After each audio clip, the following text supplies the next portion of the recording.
सत श्री अकाल न्यूज़ 18 पंजाब हरियाणा हिमाचल तुसीं देख रहे हो गौरव शुक्ला मैं हां तुहाडे नाल बुलेटिन दा आगाज़ वड्डी खबर दे नाल सुप्रीम कोर्ट पूरा मामला पहुंच चुकिया किसान अंदोलन दे नाल जुड़ी हुई अज दी सब तो वड्डी खबर है यह पूरा मामला सुप्रीम कोर्ट पहुंच चुकिया ते सुप्रीम कोर्ट दे विच पहली सुनवाई भी हो चुकी है।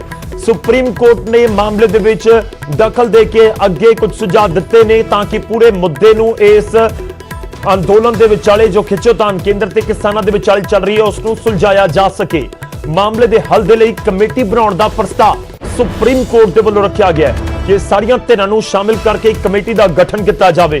कौमी मुद्दे नूं सहमति दे नाल सुलझाउण दी जरूरत है। यह सुप्रीम कोर्ट दे वल्लों कहा गया जदों सुनवाई हुई तो उस विचाले जदों केंद्र दी सरकार अपना उन्हां दे नुमाइंदे पक्ष रख रहे सी तां उत्थे सुप्रीम कोर्ट दे वल्लों टिप्पणी की गई। केंद्र सरकार पंजाब सरकार ते हरियाणा सरकार नूं भी नोटिस जारी कर दिता गया है। कल मुड़ तो सुप्रीम कोर्ट दे विच सुनवाई होवेगी। अदालत दे वल्लों जो अहम चीज़ां कहीआं गईआं ने पहली कि तुसीं कोई कमेटी बनाओ या बनाई जा सकती है प्रस्ताव रखिया सुप्रीम कोर्ट ने जिस दे विच सारियां धिरां नूं शामिल किया जावे। पॉइंट नंबर 2 अज दी सुनवाई दा पॉइंट नंबर 2 यह है कि केंद्र दी सरकार नूं पंजाब सरकार नूं हरियाणा सरकार नूं क्योंकि सब तो वध प्रभावित किसान अंदोलन दे विचाले यही सूबे नजर आ रहे हैं तां इह सरकारां नूं नोटिस जारी किया गया है। पॉइंट नंबर 3 की कुछ सुनवाई के दौरान होया है। सुप्रीम कोर्ट ने पूछा सरकारां नूं कि तुसीं दसो हुण तक इस पूरे मुद्दे नूं सुलझाउण दे लई तुसीं कित्ता की है। तुसीं अपनी रूपरेखा दसो कि असीं आह कदम चुके तां एफिडेविट के जरिए कल होने वाली सुनवाई दे विच सुप्रीम कोर्ट दे विच पूरा बयान देना होवेगा। केंद्र दी सरकार दे वल्लों भी ते सारियां धिरां नूं शामिल करके कमेटी बनाउण दा एक प्रस्ताव भी रख दिता गया है। वड्डी खबर अज दे दिन दी पूरा मामला सुप्रीम कोर्ट दे विच सुप्रीम कोर्ट अगे आई है इस पूरे मामले दे विच सुलझाउण दे लई। सुप्रीम कोर्ट दे वल्लों अपनी टिप्पणी दे विच एक अहम गल यह भी कही गई कि जिहड़े कौमी मुद्दे हुंदे ने जिन्हां दा पूरे देश दे उत्ते असर हुंदा है या जिस दे नाल पूरे देश दी दुनिया दे विच रेपुटेशन बनदी बिगड़दी है तां जिहड़े कौमी मुद्दे ने सुप्रीम कोर्ट कह रहा है कि जिहड़े कौमी मुद्दे ने उहनां नूं सहमति दे नाल सुलझाउण दी जरूरत है। Well, there is a problem with regard to which the government has to find a solution. It can't be open-ended. How long will this continue? How many people are going to die before the settlement takes place? Well, farmers are not so stupid. They are not so innocent. They understand things, and nobody can take them for a ride. No political party. The Supreme Court will hear the borders of Delhi. Supreme Court's intervention is welcome. We only hope that it results in resolution of the situation. More than economic recovery, we are worried about human lives. We are worried about the manner in which how many of them are sleeping on the roads in this when the temperature is hitting 3 degrees Celsius. चाहता हूं कि बहुत अच्छा होता अगर माननीय supreme court सरकार को आदेश करती कि ये कृषि कानून जो सरकार लेके आई है उसको आप रद्द करो। माननीय सुप्रीम कोर्ट जैसे सरकार के दबाव में फैसले कर रही है वो अब पूरे भारत के सामने है, लेकिन हम यहाँ इन कृषि कानूनों को रद्द करवाने के लिए आए हैं। जब तक सरकार इन कृषि कानूनों को रद्द नहीं करती तो हम जहाँ आंदोलन पे बैठे रहेंगे। और दूसरी बात, माननीय सुप्रीम कोर्ट को चाहिए था कि वो सुमोटो लेती और सुमोटो लेके इस सरकार को, केंद्र की सरकार जो कानून लेके आई है उनको रद्द करने के लिए बोलती, बहुत अच्छा होता। लेकिन सुप्रीम कोर्ट ने जो नोटिस भेजा है इस नाल इन्हां बिलों का कोई मतलब नहीं है, क्योंकि वो कहती है भी कमेटी बिठाओ। कमेटी बिठाने का तो ताइयों मतलब होता है ना जो सरकार ना समझे। सरकार भी समझ चुकी है ते और किसान जथेबंदियां भी तो समझ चुकी ने भी ये बिल है जिहड़े किसान विरोधी है, ये किरती लोगों के विरोधी है, तो कमेटी बिठाने की क्या जरूरत है। ये तो हम मंग कर रहे हैं कि भी तीनों कानून है जिहड़े वापस ले सरकार, और सरकार इस मन चुकी है, इन्हां दा खेतीबाड़ी मंत्री मन चुका है भी कानून है जिहड़े ये सारे किसान विरोधी है, किरती लोगों के विरोधी है। साफ हो गया, फिर इन्हें रद्द करे कमेटी बिठाने की क्या जरूरत है। हमारी जो बड़ी कमेटी है जो आदेश है सुप्रीम कोर्ट के उस पर विचार कर तो उस तो बड़ी कमेटी नहीं करना है, पहले भी बड़ी कमेटी जाती है तो हल निकलना चाहिए। कैसे निकलना चाहिए तो सुप्रीम कोर्ट को क्या आदेश, हमें तो ये मालूम नहीं, अभी हमारे पास तो नहीं है, कोई आया इसके रिपोर्ट नहीं आया है। तो जो बड़ी कमेटी इस पर विचार करेगी, मीटिंग करेगी हमारी बड़ी कमेटी, उस पर विचार कर तो सभी हल होएगा। ਤਾਂ ਕਿਸਾਨਾਂ ਦੇ ਪ੍ਰਤੀਕਰਮ ਵੀ ਸਾਹਮਣੇ ਆ ਰਹੇ ਨੇ। ਇਸ ਵੱਡੀ ਖਬਰ ਦੇ ਉੱਤੇ ਸੁਪਰੀਮ ਕੋਰਟ ਦੇ ਵੱਲੋਂ ਕਮੇਟੀ ਬਣਾਉਣ ਦਾ ਪ੍ਰਸਤਾਵ ਰੱਖਿਆ ਗਿਆ ਹੈ ਤੇ ਇਸ ਸਭ ਦੇ ਵਿਚਾਲੇ ਹੁਣ ਸਵਾਲ ਇਹ ਹੈ ਕਿ ਕਿਸ ਤਰੀਕੇ ਦੇ ਨਾਲ ਅੱਗੇ ਰਣਨੀਤੀ ਤਿਆਰ ਕੀਤੀ ਜਾਏਗੀ ਕਿਸਾਨਾਂ ਦੇ ਵੱਲੋਂ। ਵੱਡੀ ਖਬਰ ਉਸ ਦੇ ਨਾਲ ਜੁੜੀ ਹੋਈ, ਸੁਪਰੀਮ ਕੋਰਟ ਦੇ ਦਖਲ ਤੋਂ ਬਾਅਦ ਕਿਸਾਨਾਂ ਦਾ ਮੰਥਨ। ਜੀ ਹਾਂ, ਸ਼ਾਮ 5 ਵਜੇ ਕਿਸਾਨ ਜਥੇਬੰਦੀਆਂ ਨੇ ਅਹਿਮ ਮੀਟਿੰਗ ਸੱਦ ਲਈ ਹੈ। ਸੁਪਰੀਮ ਕੋਰਟ ਨੇ ਕਮੇਟੀ ਦੇ ਗਠਨ ਦੇ ਸੰਕੇਤ ਦਿੱਤੇ ਨੇ, ਪ੍ਰਸਤਾਵ ਰੱਖਿਆ ਹੈ, ਜਲਦ ਮਸਲੇ ਨੂੰ ਸੁਲਝਾਉਣ ਦੇ ਲਈ ਕਿਹਾ ਗਿਆ ਤੇ ਸਭ ਦੇ ਵਿਚਾਲੇ ਕਿਸਾਨ ਜਥੇਬੰਦੀਆਂ 5 ਵਜੇ ਇੱਕ ਵਾਰ ਮੁੜ ਤੋਂ ਇਕੱਠੀਆਂ ਬੈਠਣਗੀਆਂ। ਗੱਲਬਾਤ ਚਰਚਾ ਹੋਏਗੀ ਕਿ ਕਿਵੇਂ ਅੱਗੇ ਦੀ ਰਣਨੀਤੀ ਉਲੀਕੀ ਜਾਵੇ, ਸੁਪਰੀਮ ਕੋਰਟ ਦੀਆਂ ਟਿੱਪਣੀਆਂ ਨੂੰ ਕਿਵੇਂ ਦੇਖਿਆ ਜਾਵੇ, ਸੁਪਰੀਮ ਕੋਰਟ ਜਾਣਾ ਹੈ ਨਹੀਂ ਜਾਣਾ, ਕੀ ਰੁਖ ਕਰਨਾ ਹੈ ਨਹੀਂ ਕਰਨਾ, ਕਿਉਂਕਿ ਸੁਪਰੀਮ ਕੋਰਟ ਦੇ ਵਿੱਚ ਸੁਣਵਾਈ ਦੇ ਦੌਰਾਨ ਇਹ ਵੀ ਕੇਂਦਰ ਦੀ ਸਰਕਾਰ ਨੂੰ ਕਿਹਾ ਗਿਆ ਕਿਹੜੀਆਂ ਜਥੇਬੰਦੀਆਂ ਅੰਦੋਲਨ ਇਸ ਸਮੇਂ ਕਰ ਰਹੀਆਂ ਨੇ ਉਹ ਵੀ ਦੱਸੋ। ਤਾਂ ਅਗਲੀ ਸੁਣਵਾਈ ਦੇ ਵਿੱਚ ਹੋ ਸਕਦਾ ਹੈ ਕਿ ਇਹ ਜਥੇਬੰਦੀਆਂ ਜਿਹੜੀਆਂ ਪੰਜਾਬ ਦੀਆਂ ਨੇ, ਜਿਹੜੀਆਂ 32 ਜਥੇਬੰਦੀਆਂ ਇਸ ਸਮੇਂ ਪੰਜਾਬ ਤੋਂ ਮੋੜੀ ਹੋਈਆਂ ਤੇ ਉਹਨਾਂ ਦੇ ਵੱਲੋਂ ਪੂਰਾ ਪ੍ਰੋਗਰਾਮ ਉਲੀਕਿਆ ਗਿਆ, ਹਾਲਾਂਕਿ ਉਸ ਤੋਂ ਬਾਅਦ ਹਰਿਆਣਾ ਦੀਆਂ ਜਾਂ ਦੇਸ਼ ਦੀਆਂ ਹੋਰ ਜਥੇਬੰਦੀਆਂ ਵੀ ਜੁੜੀਆਂ, ਤਾਂ ਉਹਨਾਂ ਨੂੰ ਵੀ ਜ਼ਰੂਰ ਸੁਪਰੀਮ ਕੋਰਟ ਦੇ ਵੱਲੋਂ ਸੱਦਿਆ ਜਾ ਸਕਦਾ ਹੈ ਕਿ ਤੁਸੀਂ ਵੀ ਆਓ ਆਪਣੀ ਗੱਲ ਰੱਖੋ।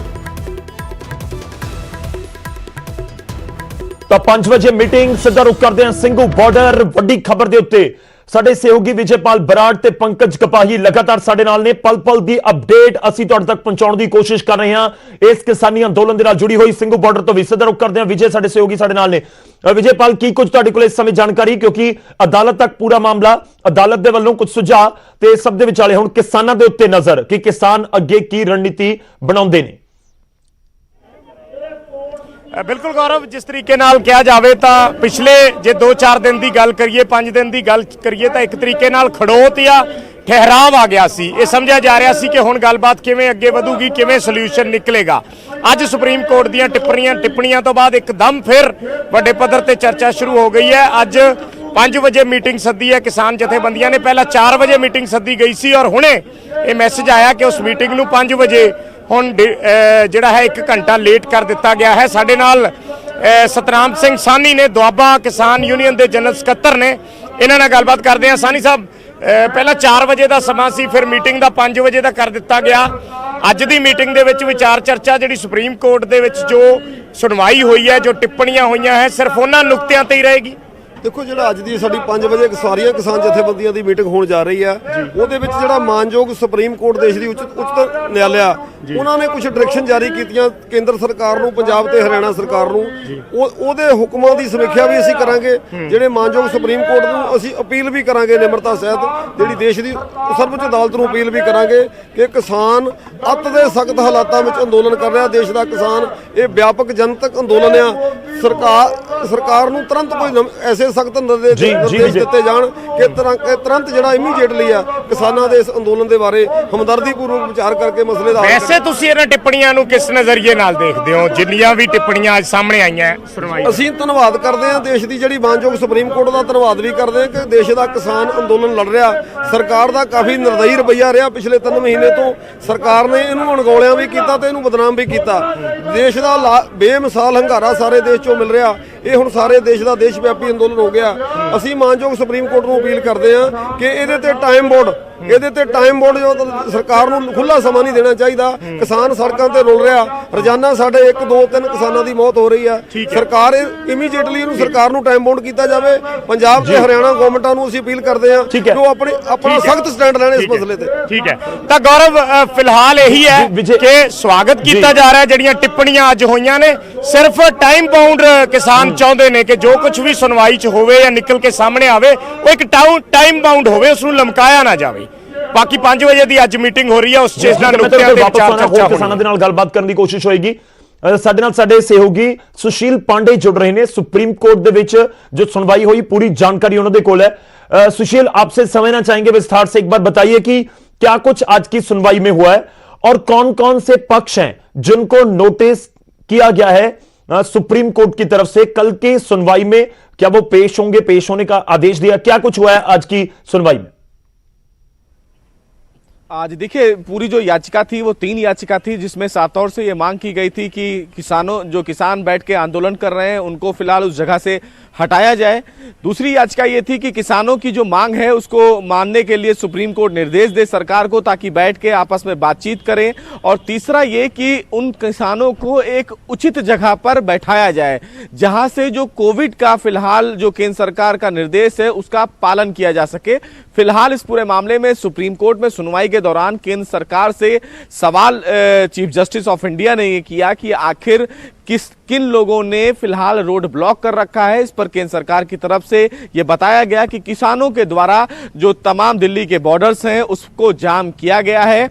इस पर यह सवाल किया सीजीआई ने कि किसने उन्हें फिलहाल रोका है। इस पर कहा गया कि पुलिस के द्वारा उनको रोका गया है, लेकिन सबसे बड़ा सवाल इस पूरे मामले में यह था कि सुप्रीम कोर्ट इस पूरे मामले में यह चाहता है कि एक बार फिर से किसान और सरकार के बीच में बैठकर बातचीत किया जाए, क्योंकि अगर अभी इस पूरी समस्या का निदान नहीं किया गया तो यह पूरा आंदोलन जो है वो आने वाले दिनों में देशव्यापी हो सकता है। और इसीलिए सुप्रीम कोर्ट ने यह पहल की है। सुप्रीम कोर्ट ने इस पूरे मामले में केंद्र सरकार, पंजाब सरकार, हरियाणा सरकार और तमाम जो किसान एसोसिएशन हैं उनको नोटिस जारी किया है। सुप्रीम कोर्ट इस पूरे मामले में किसानों को भी सुनना चाहता है कि आखिर किसान जो इतने दिनों से धरना प्रदर्शन कर रहे हैं उसके पीछे की वजह क्या है। इसीलिए सुप्रीम कोर्ट ने किसान एसोसिएशन को भी पक्षकार बनाया है। सुप्रीम कोर्ट में केवल 3 याचिकाएं थी, लेकिन अब सुप्रीम कोर्ट जब कल सुनवाई करेगा तो तमाम किसान एसोसिएशन की तरफ से लोगों को भी सुनेगा, क्योंकि अब सरकार और किसान एसोसिएशन दोनों लोग अपनी बात सुप्रीम कोर्ट में रखेंगे। सुप्रीम कोर्ट ने यह स्पष्ट कर दिया है कि इस पूरे मामले में सरकार और किसान की बातचीत विफल रही तो क्यों ना आगे आकर पहल की जाए। और वजह यही रही कि सुप्रीम कोर्ट कंसर्न है तमाम जो किसान धरना प्रदर्शन कर रहे हैं 5 डिग्री सेल्सियस के तापमान में, उनके स्वास्थ्य को लेकर, कोविड का जो प्रसार दिल्ली में फैला हुआ है उसको लेकर सुप्रीम कोर्ट कंसर्न है। और इसीलिए सुप्रीम कोर्ट यह चाहता है कि क्यों ना एक समिति का गठन किया जाए जिसमें सरकार के नुमाइंदे शामिल किए जाएं और साथ ही साथ देश भर के जो किसान एसोसिएशन हैं उनके लोगों को शामिल किया जाए और उसके बाद इस पूरे विवाद को सुलझाया जाए। सुप्रीम कोर्ट ने यह इशारा करते हुए साफ तौर से केंद्र सरकार से कहा है कि कल हम इस पूरे मामले में एक कमेटी का गठन भी कर सकते हैं जो इस पूरे विवाद को सुलझाए, क्योंकि लगातार सरकार और किसानों के बीच में जो बातचीत हो रही है, ऐसे में सरकार के वकील ने सुप्रीम कोर्ट में यह जानकारी दी कि कई बार सरकार ने किसानों से बातचीत करनी चाहिए और इस विवाद को फिलहाल समाधान की ओर ले जाने की कोशिश की, लेकिन किसान अभी भी अपने फिलहाल जिद पर अड़े हुए हैं। वो सरकार से हां और ना 2 ही शब्द में इस पूरे बिल को लेकर जवाब चाहते हैं। इसीलिए सरकार और किसानों के बीच सामंजस्य नहीं बन पा रहा है। और आज जो 5 बजे मीटिंग की रणनीति है वो यही है कि सुप्रीम कोर्ट में कौन कौन से किसान एसोसिएशन रिप्रेजेंट करेंगे और वो कौन कौन लोग होंगे, क्योंकि अभी सुप्रीम कोर्ट में तमाम किसान एसोसिएशन की तरफ से नाम भेजे जाएंगे, सरकार भी अपने नुमाइंदों के नाम भेजेगी। उसके बाद सुप्रीम कोर्ट ये डिसाइड करेगा कि कमेटी में कौन कौन लोग शामिल किए जाएं। लेकिन सबसे पहले सुप्रीम कोर्ट ये जानना चाहता है केंद्र सरकार से कि जो इतने दिनों से धरना प्रदर्शन चल रहा है उस धरना प्रदर्शन को रोकने के लिए केंद्र सरकार की तरफ से क्या कदम उठाए गए, कितने दौर की बातचीत हुई और जो बातचीत हुई उस बातचीत में कहां तक बात बनी और कहां तक बात नहीं बनी। इसीलिए सुप्रीम कोर्ट ठीक है सुशील, मैं आपके पास आ रहा हूं, मैं आपके पास वापस आता हूं फौरन। एक बड़ी खबर है जो अपनी स्क्रीन पर हम दिखा रहे हैं इस समय, मैं आपके पास वापस आ। दिल्ली ਦੇ ਵਿੱਚ ਕਿਸਾਨਾਂ ਨੂੰ ਹਟਾਉਣ ਦੇ ਵਿਰੋਧ ਦੇ ਵਿੱਚ ਅਰਵਿੰਦ ਕੇਜਰੀਵਾਲ ਦੀ ਸਰਕਾਰ ਸੁਪਰੀਮ ਕੋਰਟ ਦੇ ਵਿੱਚ ਦਾਖਲ ਪਟੀਸ਼ਨ ਦਾ ਵਿਰੋਧ ਕੀਤਾ ਜਾ ਰਿਹਾ ਹੈ। ਦਿੱਲੀ ਸਰਕਾਰ ਦੇ ਵੱਲੋਂ ਅਰਵਿੰਦ ਕੇਜਰੀਵਾਲ ਦੇ ਵੱਲੋਂ ਤੇ ਉਹ ਕਹਿ ਰਹੇ ਨੇ ਕਿ ਕਿਸਾਨ ਆਪਣੀ ਮਜਬੂਰੀ ਕਾਰਨ ਸੜਕਾਂ ਦੇ ਉੱਤੇ ਬੈਠੇ ਨੇ, ਕਿਸਾਨਾਂ ਦੇ ਕੋਲ ਕੋਈ ਹੋਰ ਰਾਹ ਨਹੀਂ ਹੈ। ਸੁਪਰੀਮ ਕੋਰਟ ਦੇ ਵਿੱਚ ਕਿਸਾਨਾਂ ਨੂੰ ਹਟਾਉਣ ਦੇ ਲਈ ਇੱਕ ਪਟੀਸ਼ਨ ਦਾਖਲ ਕੀਤੀ ਗਈ ਹੈ ਤੇ ਉਸ ਦਾ ਵਿਰੋਧ ਅਰਵਿੰਦ ਕੇਜਰੀਵਾਲ ਕਰਦੇ ਨਜ਼ਰ ਆ ਰਹੇ ਨੇ।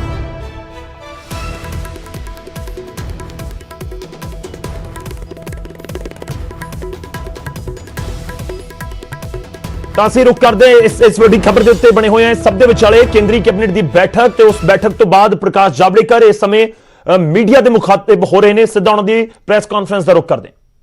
This will help 5 crore farmers and 5 lakh workers in various sugar mills also.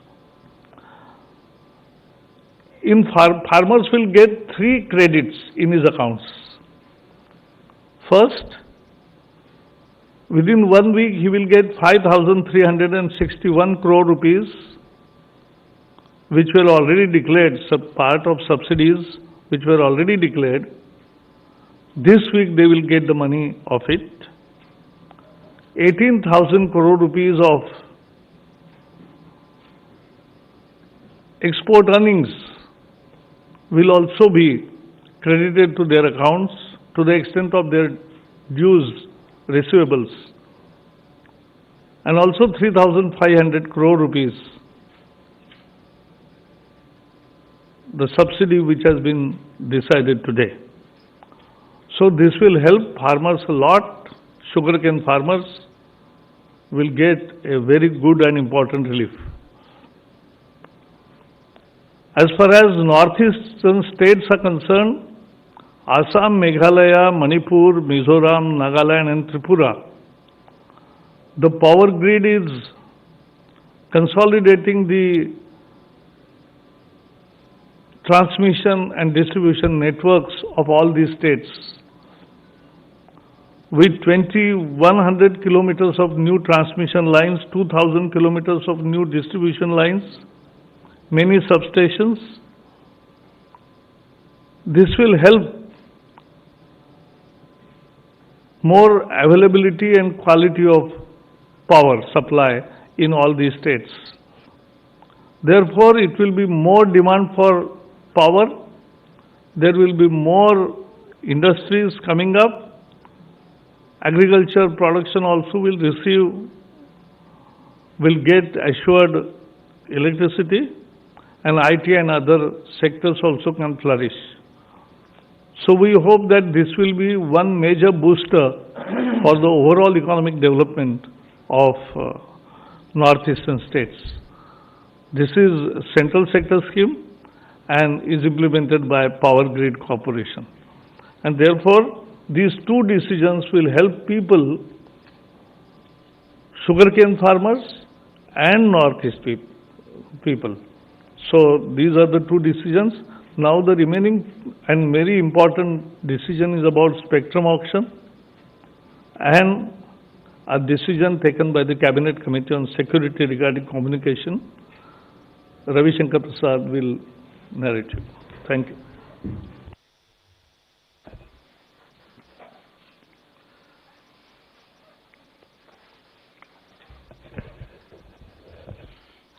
मित्र प्रकाश जावड़ेकर जी, डीजीपीआईबी और सभी पत्रकार मित्रों, दो महत्वपूर्ण निर्णय आपके सामने मुझे रखना है। एक मैं बताऊंगा और एक मैं पढ़ूंगा, वो कॉपी आप लोग को मिलेगी। आज कैबिनेट ने निर्णय किया है कि स्पेक्ट्रम का ऑक्शन करने का फैसला हुआ है। Today the cabinet has resolve. ਤਾਂ ਕੇਂਦਰੀ ਕੈਬਨਿਟ ਦੀ ਬੈਠਕ ਹੋਈ, ਉਸ ਤੋਂ ਬਾਅਦ ਪ੍ਰੈਸ ਕਾਨਫਰੰਸ ਪ੍ਰਕਾਸ਼ ਜਾਵੜੇਕਰ ਤੇ ਰਵੀ ਸ਼ੰਕਰ ਪ੍ਰਸਾਦ ਕੇਂਦਰੀ ਮੰਤਰੀ ਨੇ ਉਹਨਾਂ ਦੇ ਵੱਲੋਂ ਕੀਤੀ ਜਾ ਰਹੀ ਹੈ। ਪਰ ਸਿੱਧਾ ਤੁਹਾਨੂੰ ਲੈ ਕੇ ਚੱਲਦੇ ਹਾਂ ਹੁਣ ਦੇਸ਼ ਦੇ ਖੇਤੀਬਾੜੀ ਮੰਤਰੀ ਗਵਾਲੀਅਰ ਦੇ ਵਿੱਚ ਸੰਬੋਧਿਤ ਕਰ ਰਹੇ ਨੇ ਨਰਿੰਦਰ ਸਿੰਘ ਤੋਮਰ। ਉਹ ਕੀ ਕੁਝ ਕਹਿ ਰਹੇ ਨੇ, ਸਿੱਧਾ ਰੁਖ ਕਰਦੇ ਹਾਂ ਉਹਨਾਂ ਦੇ ਸੰਬੋਧਨ ਦਾ। यूपीए सरकार ने यह निर्णय नहीं किया, लेकिन मोदी जी आए तो आज लागत पर 50% मुनाफा जोड़कर एमएसपी घोषित करने का काम किया जाता है। एमएसपी की खरीद के वॉल्यूम को बढ़ाया। पहले गेहूं और धान की खरीद एमएसपी पर होती थी, आज देश भर में दलहन खरीदा जा रहा है, तिलहन खरीदने का काम किया जा रहा है और कोशिश की जा रही है कि एमएसपी के माध्यम से आम किसान तक ये दाम पहुंचे और आम किसान के जीवन में समृद्धि आए।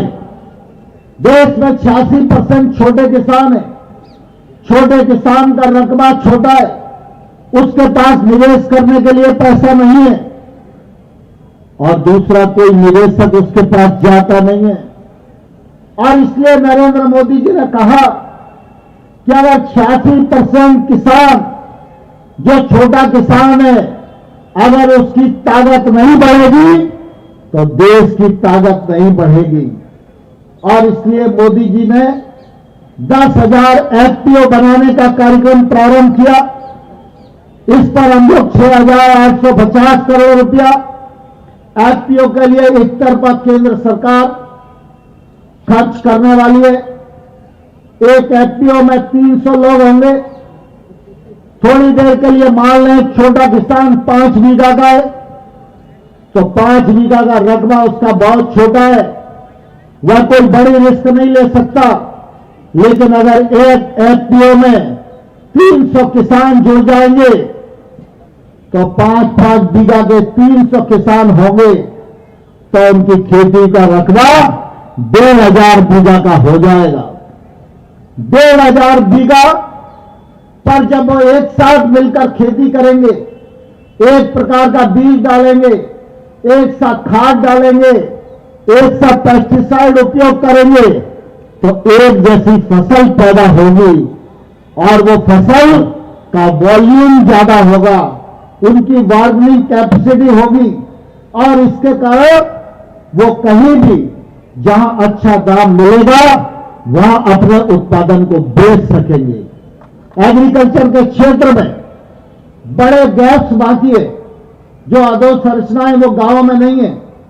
अगर वेयर हाउस गांव में नहीं है तो किसान वेयर हाउस की उपलब्धता का लाभ नहीं उठा पाता है। गांव गांव में वेयर हाउस पहुंचे, गांव गांव में कोल्ड स्टोरेज पहुंचे, गांव गांव में ग्रेडिंग मशीनें लगे, गांव गांव में इलेक्ट्रिक प्लेटफॉर्म खरीद और फरोख्त के लिए खोले। इसके लिए 1 लाख करोड़ रुपए का इंफ्रास्ट्रक्चर फंड यह मोदी जी ने तय किया है।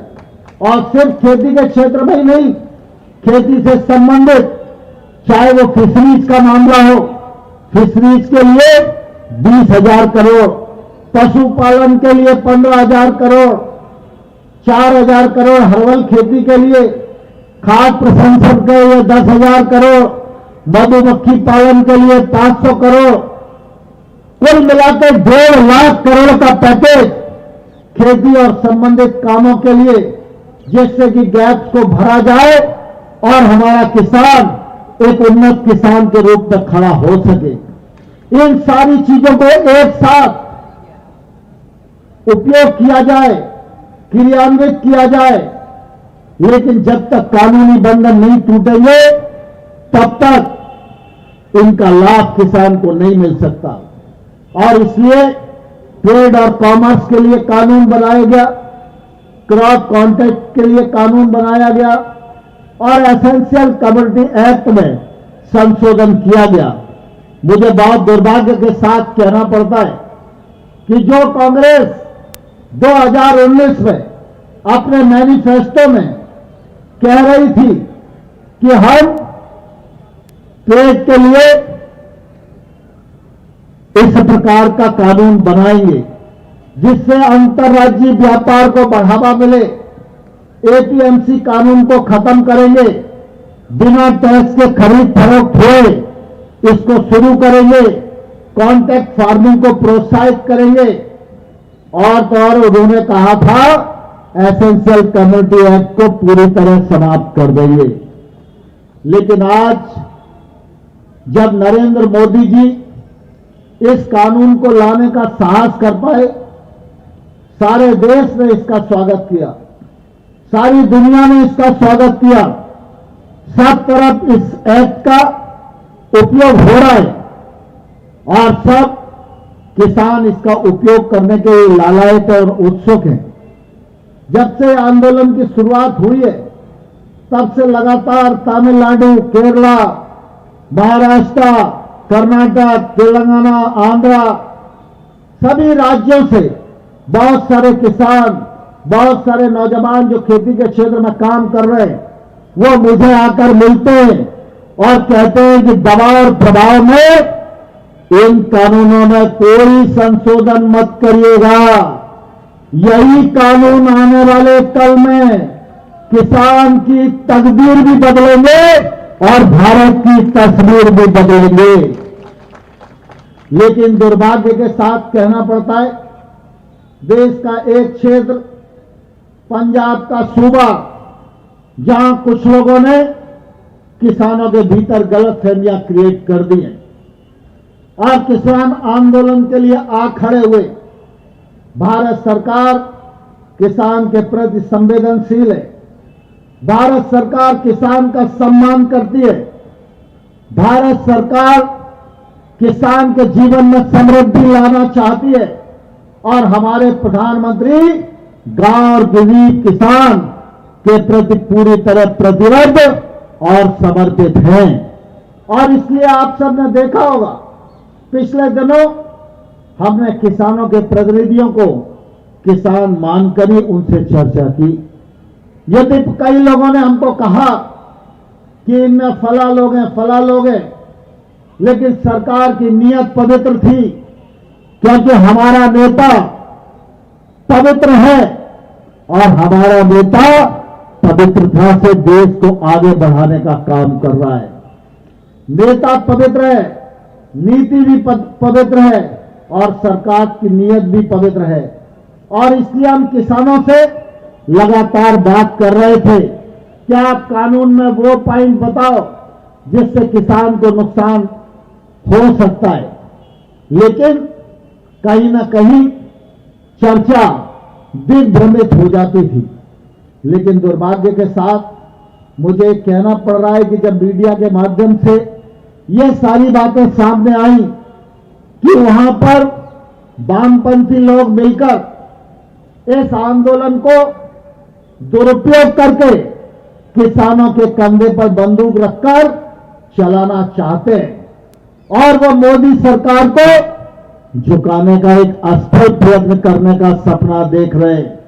लेकिन मैं इस अवसर पर ऐसे तमाम सारे तत्वों से कहना चाहता हूं, नरेंद्र मोदी जी का नेतृत्व, भारतीय जनता पार्टी की सरकार ये किसानों के सामने 24 घंटे सर झुकाकर चर्चा करने को तैयार है।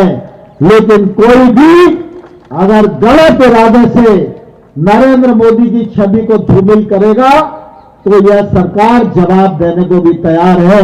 यह सुनने के लिए भी लोगों को अपना मानस बना के रखना चाहिए। जो एक्ट बनाए गए हैं वह एक्ट किसानों के जीवन में परिवर्तन लाने वाले हैं। वह एक्ट किसानों को महंगी फसलों की ओर आकर्षित करने वाले हैं।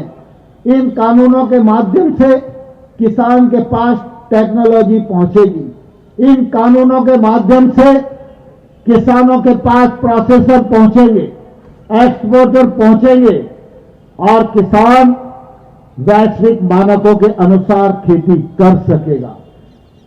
किसान की फसल पर मंडी में क्या क्या होता है मुझे कहने की आवश्यकता नहीं है। मुझे ध्यान है, स्वेच्छाकारी संगठन के बड़े नेता शरद जोशी जी कहा करते थे, देश का किसान तब तक समृद्ध नहीं हो सकता जब तक उसको मंडी की जंजीरों से मुक्त नहीं कर दिया जाए। शरद जोशी के उस स्वप्न को साकार करने का काम नरेंद्र मोदी जी के नेतृत्व में भारत सरकार ने करके दिखाया है। इसलिए मैं किसान भाइयों और बहनों, आप सब लोगों को यह कहना चाहता हूं कि गांव में चौपाल पर जहां भी बात चले वहां हम सब लोगों को इन कानूनों की बारीकी आम किसान तक पहुंचाने की जरूरत है। यह कानून किसानों पर लगी हुई बंदिश को स्वतंत्रता देने वाले कानून हैं और इन कानूनों के माध्यम से खेती, किसानी, इंस्पेक्टर राज, लाइसेंसी राज यह आने वाले कल में समाप्त होने वाला है। लेकिन कांग्रेस के लोग, वामपंथी लोग, इनको तो जो काम नरेंद्र मोदी अच्छा करे उसके कारण पेट में मरोड़ होती ही है, क्योंकि इन्हें लगता है कि हम चाहते थे इन कानूनों को बना दें, हम नहीं बना पाए, नरेंद्र मोदी जी ने बना दिया। हम चाहते थे कि हम जीएसटी लागू कर दें, लेकिन हम जीएसटी लागू नहीं कर पाए, नरेंद्र मोदी जी ने कर दिया। और वो ये भी जानते हैं कि कांग्रेस ने सरकार में रहते हुए देश को बर्बाद किया, देश को अनेक प्रकार की विकृतियां दी और नरेंद्र मोदी इन विकृतियों का समाधान करके सारी दुनिया में भारत को श्रेष्ठ भारत के रूप में स्थापित करने का स्वप्न पूरा करने वाले हैं। यह यश नरेंद्र मोदी को न मिले, इसके कारण कांग्रेस सहित वामपंथी दल तमाम लोगों के मन में तकलीफ है। लेकिन मैं आप सब लोगों को प्रार्थना करना चाहता हूं, आप सबका स्नेह और प्यार भारतीय जनता पार्टी के साथ है और नरेंद्र मोदी जी के साथ है। आपका यह आशीर्वाद और आपका यह समर्थन बना रहे, यही निवेदन इस अवसर पर करता हूं। मैं आप सबको प्रार्थना करूंगा, हम सब लोग दोनों हाथ उठाकर मुट्ठी बांधकर इन कानूनों का खड़े होकर समर्थन करेंगे। भारत माता की, भारत माता की, नरेंद्र मोदी जी जिंदाबाद, नरेंद्र मोदी जी जिंदाबाद। देश का हर किसान कृषि सुधार बिलों के साथ है। देश का हर किसान, देश का हर किसान, देश का हर किसान, नरेंद्र मोदी जी आगे बढ़ो। तो आप सुन रहे थे केंद्रीय कृषि मंत्री नरेंद्र तोमर को, जिन्होंने सीधे तौर पर कांग्रेस पर निशाना साधा और प्रधानमंत्री नरेंद्र मोदी की तारीफ भी इस दौरान की। और अब आपको बड़ी